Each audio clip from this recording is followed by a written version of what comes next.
l'immigrant. Bienvenue à l'immigrant est un organisme à but non lucratif dont la mission est d'accueillir les nouveaux arrivants, de les aider dans leur processus d'intégration dans leur nouvel environnement. Bienvenue à l'immigrant a été fondé en 2017 par Madame Henriette Bondon. Et Bienvenue à l'immigrant aide les immigrants à sortir de l'isolation. Et pour sortir de l'isolation, il faut aller vers les autres. Et pour aller vers les autres, on a besoin d'une certaine attitude, des notions comme la bienveillance. Et aujourd'hui, on va recevoir une dame dont la notion de bienveillance est vraiment très importante pour elle. Elle va nous entretenir assez longuement sur cette notion. Alors, nous recevons aujourd'hui Madame Jeannette Kimajou. Bonjour Madame Jeannette Kimajou. Bonjour Eve, merci de m'accueillir sur votre plateau. C'est un plaisir.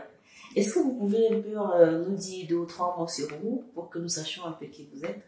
Oui, bien sûr. Donc, je suis Jeannette Kimajou. Je suis la présidente fondatrice de l'organisme Bienveillance Mutuelle pour le bien-être de la femme. Je suis née dans un petit village appelé Baro, du côté de Baham. Baham est à l'ouest du Cameroun, en Afrique centrale. Donc, je suis née dans ce village-là. J'ai fait mon école primaire à l'école publique de Baro. J'ai fait une partie de mon secondaire au collège de Baham, au CES de Baham. Et j'ai terminé mon secondaire au lycée classique de Bafoussam. Après le lycée classique de Bafoussam, je suis allée à Yaoundé, à l'université de Yaoundé, qui est plutôt au centre du Cameroun, la capitale du Cameroun, où j'ai fait mes études universitaires. Je suis sortie de l'université avec mon diplôme en biologie, une licence en biologie. Et quelques années après, je suis retournée aux études où je suis allée à l'école normale pour avoir mon diplôme d'enseignant, à l'école normale supérieure de Yaoundé, où j'en suis sortie avec mon diplôme d'enseignant. Et après avoir fait 6 ans d'enseignement au Cameroun, ma famille et moi avons immigré au Canada en 2006. Et désormais, nous, depuis lors, nous vivons ici. Et j'enseigne depuis presque 14 ans ici au Canada et dans une école secondaire ici au Canada, c'est ça. Donc, nous savons que la notion de bienveillance vous est très chère. Que signifie ce mot pour vous? Oui, écoute, Eve, quand on dit bienveillance, dans bienveillance, je ne vais pas aller dans les grandes littératures pour définir la bienveillance pour moi. Dans le mot bienveillance, moi je vois bien et je vois veiller. Donc pour moi, la bienveillance se résume tout simplement à veiller au bien-être, à son bien-être à soi et puis au bien-être des autres. Aussi simple que ça, pour moi, la bienveillance. C'est effectivement assez très simplement expliqué. Donc, je vais vous dire que l'un des objectifs de Bienvenue à l'immigrant, c'est justement de contribuer à l'épanouissement des nouveaux arrivants. Et quand on dit épanouissement, on parle de l'attitude de la personne dans son nouvel environnement, comment il se sent à l'intérieur et comment il fait sentir les autres qui sont avec lui. En quoi est-ce que vous pensez que la bienveillance peut être considérée comme un vecteur d'une intégration réussie pour un immigrant? Donc pour moi, Bienvenue à l'immigrant est dans la logique même de la bienveillance. Et quand je regarde le slogan de Bienvenue à l'immigrant, ça veut dire, j'entends notre futur ensemble. Comment pouvons-nous bâtir un futur digne de son nom ensemble, sans bienveillance? Donc pour moi, Bienvenue à l'immigrant, cet organisme-là est fondamentalement dans la logique même de la bienveillance. Et à partir si j'ai bonne mémoire, je pense que Bienvenue à l'immigrant accueille les immigrants et offre à ces immigrants-là des informations pertinentes qui peuvent être les coordonnées des institutions ou d'autres organismes qui ont des services adéquats, des services adaptés aux besoins de chaque immigrant. Si ça, c'est pas la bienveillance, je ne sais pas ce que c'est. Et autre chose, je sais que Bienvenue à l'immigrant offre aux immigrants qu'ils accueillent des vêtements, des aliments, donc des paniers d'épicerie. Et on sait que ici au Canada, le vêtement est très, très important. C'est une question de vie ou de mort ici au Canada. Surtout si on connaît l'hiver, c'est long. Et très souvent, parmi les immigrants, la plupart des immigrants qui arrivent, ils savent qu'il fait froid, mais ils n'ont aucune idée de combien il peut faire froid au Canada. Donc, quand Bienvenue à l'immigrant leur offre des vêtements appropriés pour les protéger contre l'hiver, pour leur permettre de bien s'adapter au climat et de s'intégrer sans être malade. Ça, c'est la logique même de la bienveillance. Donc, Bienvenue à l'immigrant partage cette valeur-là avec bienveillance mutuelle pour le bien-être de la femme. Effectivement, vous parlez des actions de bienvenue à l'immigrant. On a justement les vêtements qu'on donne, c'est dans le cadre de notre activité donnée au suivant. Donc, on aide les nouveaux arrivants à s'installer, on les aide pour s'habiller, avoir des vêtements chauds pour l'hiver et des vêtements pour l'été aussi. Donc, on a aussi les paniers alimentaires, comme vous avez dit tantôt, qu'on distribue. Et vous savez que quand les immigrants ils arrivent quelque part, c'est leur nouveau pays. Ouais. Et puis, pour qu'une économie se bâtisse, il faut que tous les acteurs soient actifs, donc y compris les nouveaux arrivants. Donc, ma prochaine question, c'est de savoir, est-ce que vous pensez que, selon vous, que la bienveillance peut avoir un impact sur la population dans son développement social, culturel et même économique? Absolument, parce que une population bienveillante est composée de personnes bienveillantes. Or, on sait que les personnes bienveillantes ne s'empressent pas à juger, elles jugent pas activement. Les personnes bienveillantes sont compatissantes, les personnes bienveillantes sont empathiques, les personnes bienveillantes se respectent et respectent les autres. Ces personnes bienveillantes-là sont à l'écoute. Et toutes ces caractéristiques de la bienveillance développent un équilibre psychologique. Et on sait que lorsque les gens sont psychologiquement équilibrés, ils se donnent à fond dans tout ce qu'ils font. Ils excellent dans ce qu'ils font. Ils donnent le meilleur d'eux-mêmes lorsqu'ils sont, elles donnent le meilleur d'elles-mêmes, lorsque elles sont psychologiquement équilibrées. Et tout ceci ne peut qu'avoir l'impact socio-économique ne peut être que positif. Maintenant, sur le plan culturel, on est au Québec, on est dans une société multiculturelle. Et on sait que à tout bout de chemin, on rencontre des personnes qui n'ont pas la même culture que nous. Donc, du coup, ce n'est que la bienveillance qui peut faire qu'on aille vers ces personnes-là, chercher à les connaître et à les comprendre vraiment. Du coup, les barrières tombent. Et puis, le multiculturalisme devient du coup l'interculturalisme où on vit seulement. Donc, pour moi, la bienveillance peut aussi contribuer, surtout dans cette société où il y a cette multiculturalisme, où les personnes d'origine diverse sont obligées à se côtoyer et vivre ensemble. Donc, la bienveillance est fondamentale dans ce cas. Parlant justement de la société, de la culture et tout ça là, Bienvenue à l'immigrant, une section jeunesse, donc on cible aussi les jeunes dans nos actions. Je voulais vous poser une question. Est-ce que vous pensez que la bienveillance, vue comme un vecteur de développement social, vous pensez que la bienveillance chez les jeunes, ça peut être un levier de réussite scolaire? Est-ce qu'il y a un lien, est-ce que vous voyez un lien entre la réussite scolaire des jeunes et la bienveillance entre eux, la bienveillance pour les jeunes, la bienveillance dans leur milieu, dans leur environnement scolaire, culturel, social même? Tout à fait. C'est bien que vous en parlez, parce que nous savons que l'avenir d'une société dépend de la qualité de la jeunesse. Et lorsqu'on revient à la société québécoise, je l'ai dit tantôt, elle est multiculturelle. Et ce multiculturalisme-là est présent dans les classes. En tant qu'enseignante, je vois très bien ce multiculturalisme-là dans les classes, dans la cour de l'école. Et on sait que les missions de l'école québécoise, c'est socialiser, instruire et qualifier. Donc, comment peut-on socialiser sans bienveillance? Donc, du coup, le jeune québécois doit s'accepter et se respecter. Le jeune Québécois doit accepter les autres et respecter les autres. Il va devoir faire de la place pour accueillir la différence. Parce que tout le monde est autour de nous, comme je l'ai dit tantôt, les gens sont différents, on vient de différentes origines, des cultures diverses. Donc, le jeune Québécois, donc,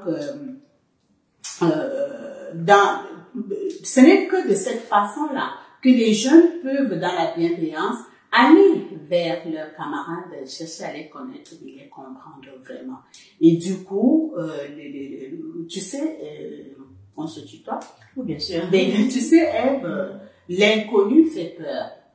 Et la bienveillance fait que les jeunes Québécois peuvent aller vers les autres, chercher vraiment à les connaître, à les comprendre. Du coup, les barrières des préjugés tombent.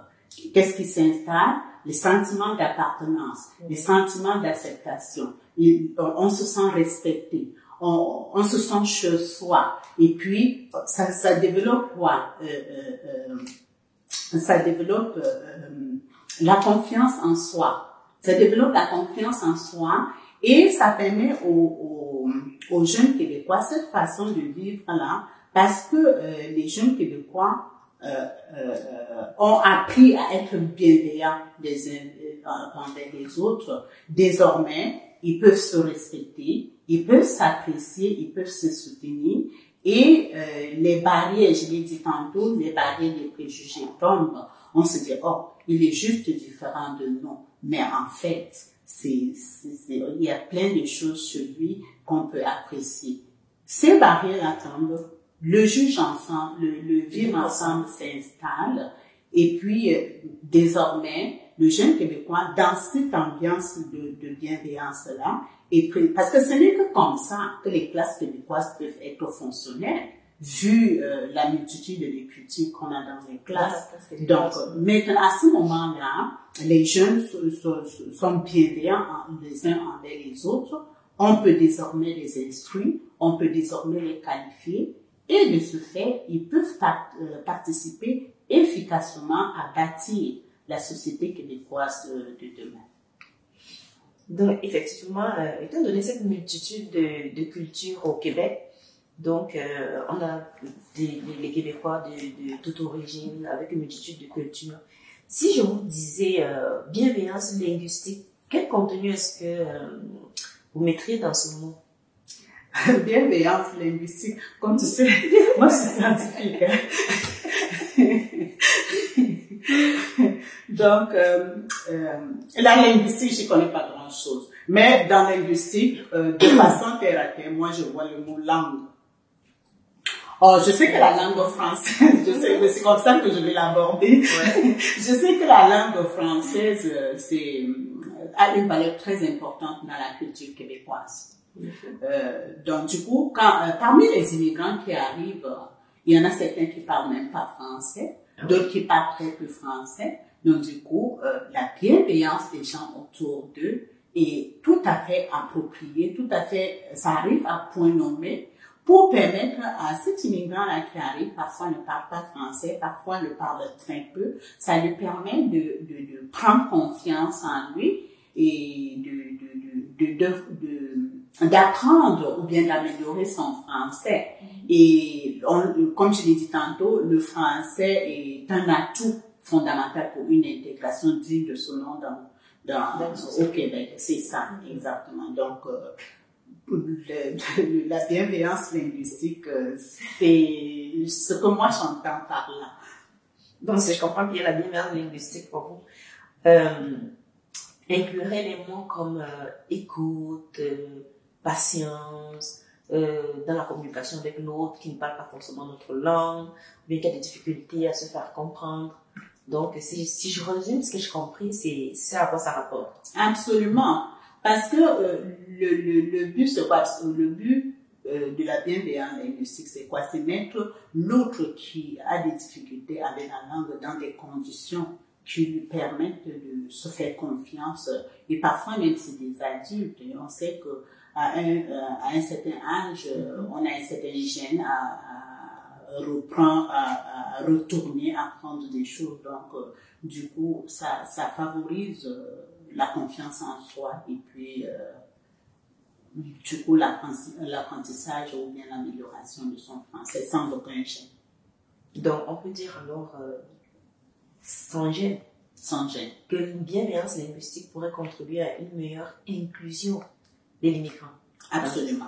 Absolument. Absolument. Puisqu'il en a besoin, c'est fondamental, la langue française dans la société québécoise. Ok. Mais on parle beaucoup de bienveillance, on a beaucoup développé là-dessus.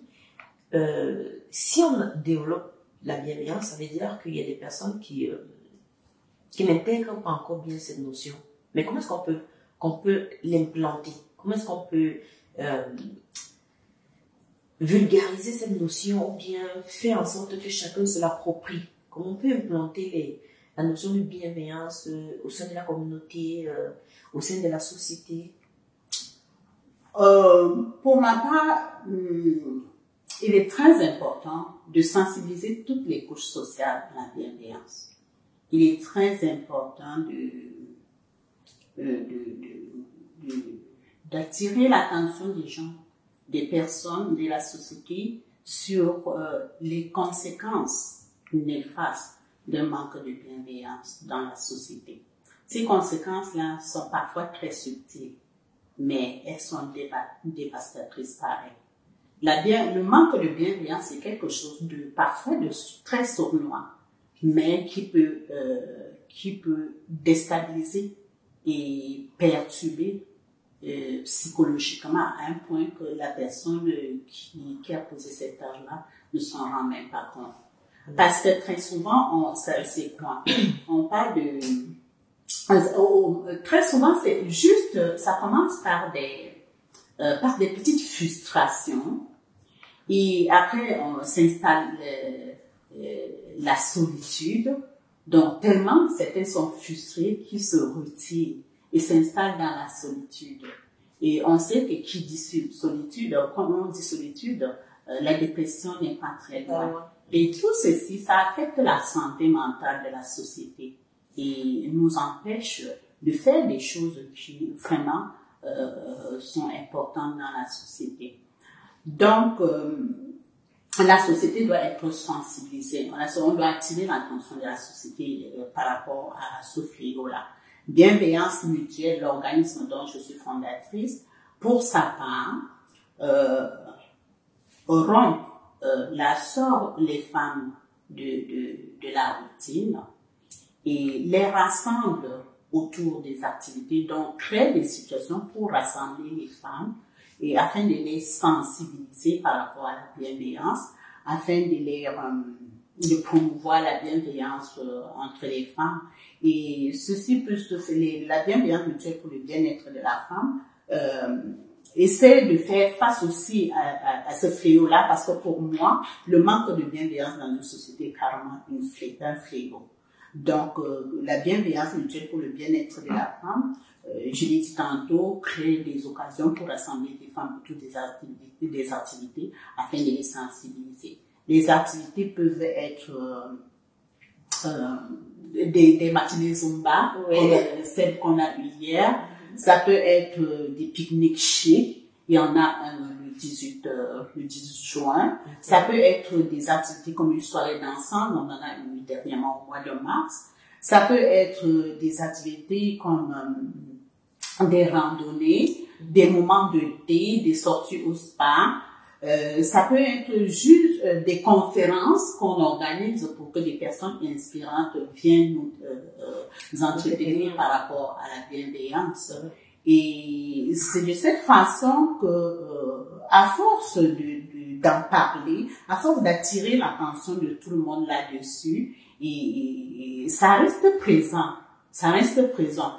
Et puis, ça fait que les gens sont conscients que c'est là. Parce que le but de bienveillance mutuelle pour le bien-être de la femme, c'est pas de donner des leçons ou bien de juger ou bien de pointer des doigts accusateurs. C'est en fait de la sensibilisation pour qu'on se rende compte que c'est quelque chose qu'on a tendance de croire que c'est un acquis. Mais non. Et plusieurs en souffrent. Et parfois, même quand des personnes sont malveillantes, elles ne se rendent même pas compte. Donc, d'où la sensibilisation permanente. Et moi, je parle toujours de bienveillance mutuelle pour le bien-être des femmes. Pourquoi moi je parle des femmes? Pourquoi particulièrement des femmes? Pourquoi je parle des femmes? Parce que bon, déjà la bienveillance, il faut sensibiliser toutes les couches sociales. Pourquoi moi je cible les femmes? Parce que pour ma part, la femme occupe une place de choix dans la société. La femme, et elle y joue un rôle fondamental. Et je pense que pour assumer efficacement son rôle, la femme doit être équilibrée. Et les autres femmes peuvent contribuer efficacement à cet équilibre-là. Donc, et ce n'est que par la bienveillance qu'on peut y arriver. Donc la bienveillance peut être considérée comme un moyen pour briser son isolement, particulièrement pour les immigrants, pour les nouveaux immigrants. Donc, comme un moyen pour vraiment briser son isolement et s'ouvrir aux autres. Absolument. Pourquoi? Parce que la bienveillance crée une ambiance conviviale. La bienveillance crée une ambiance qui fait qu'on se sent accepté. Et puis, toi comme moi, Eve, en tant qu'immigrant, on a besoin de toutes ces valeurs-là. Bien qu'on soit adulte, on a besoin de toutes ces valeurs-là parce que immigrer, c'est difficile. Immigrer, c'est pas une chose facile. Donc, plus que jamais, les immigrants ont besoin de la bienveillance. Non seulement de la part des autres, mais de leur part, d'être bienveillant aussi envers soi-même. Et c'est-à-dire, être moins dur envers soi-même. Et puis, comprendre que oui, on a tout laissé derrière nous, on va recommencer à zéro. Donc, du coup, à partir du moment où on a compris ça, ceux qui nous accueillent, ceux qui sont autour de nous, on a besoin de leur bienveillance pour pouvoir avancer. Parce que ce n'est que ça qui fait qu'on se sent accepté. C'est ça qui fait qu'on prend notre place pour pouvoir nous intégrer et efficacement dans cette société. Et je pense que tu as répondu à ma dernière question, parce que je voulais te demander, vu ton expérience, vu tout ce que tu connais là, quel conseil est-ce que tu aurais pu donner aux nouvelles personnes qui arrivent pour qu'elles puissent mieux s'intégrer dans la nouvelle société, pour mieux évoluer et s'épanouir? Comme je l'ai dit tantôt, immigrer, c'est dur. C'est dur. C'est difficile l'immigration. Mais quand on rencontre les bonnes personnes et qu'on a à notre disposition des bonnes informations, comme par exemple ce que ton organisme BAI fait, ça rend l'immigration moins dure. Donc, le meilleur, pour aider efficacement, parce qu'il ne faut pas aider pour aider, il faut aider pour que la personne se sente bien. Pour aider de façon stratégique, comme tu dis, un immigrant, il faut l'orienter vers les institutions, vers des organismes où il va trouver des services, des informations appropriées et adaptées à ses besoins pour pouvoir bien s'intégrer. Donc, pour moi, c'est de cette façon qu'on peut aider de façon efficace un immigrant. Les informations et les bonnes personnes sont la clé. Tant que tu n'as pas la bonne information, tant que tu ne rencontres pas les bonnes personnes, tu vas trimer sur place, ça va être très très difficile. Mais si tu tombes sur des bonnes personnes et puis tu as des bonnes informations, ça rend l'immigration un peu moins difficile. Un entretien très riche, ça c'était ma dernière question. Donc on arrive au terme de notre entretien. Est-ce que tu as quelque chose pour la fin? Tu as un dernier mot à dire? Ce que je vais dire, c'est que il est très important je l'ai déjà dit, mais je vais le dire à la fin, il est très important de sensibiliser la société à la bienveillance. Une société qui se veut, pour moi, une société qui se veut équilibrée doit mettre la bienveillance en tête de ses valeurs. Ça, c'est ce que je vais dire par rapport à la bienveillance. Maintenant, je vais remercier des personnes qui sont importantes pour moi, particulièrement ma maman. Cette femme-là, elle m'a inculqué ces valeurs-là que j'essaie aujourd'hui de transmettre autour de moi. Donc, maman, merci. Je vais également dire merci à ma famille, mon mari, mes enfants qui me soutiennent, qui m'encouragent, qui me font confiance par rapport à cet organisme-là. Je vais remercier les dames bienveillantes qui partagent la vision et avec lesquelles on fait des choses ensemble. Je vais pas terminer sans remercier absolument Bienvenue à l'immigrant avec Madame Henriette Mvondo, qui est une femme que j'apprécie beaucoup. Et Ève, je ne suis pas partie sans te dire merci infiniment. C'était un plaisir. Alors, ceci met fin à notre entretien avec Madame Jeannette Kemajou. Je vous donne rendez-vous à la prochaine causerie et surtout ne ratez pas, ce sera très intéressant. Merci et au revoir.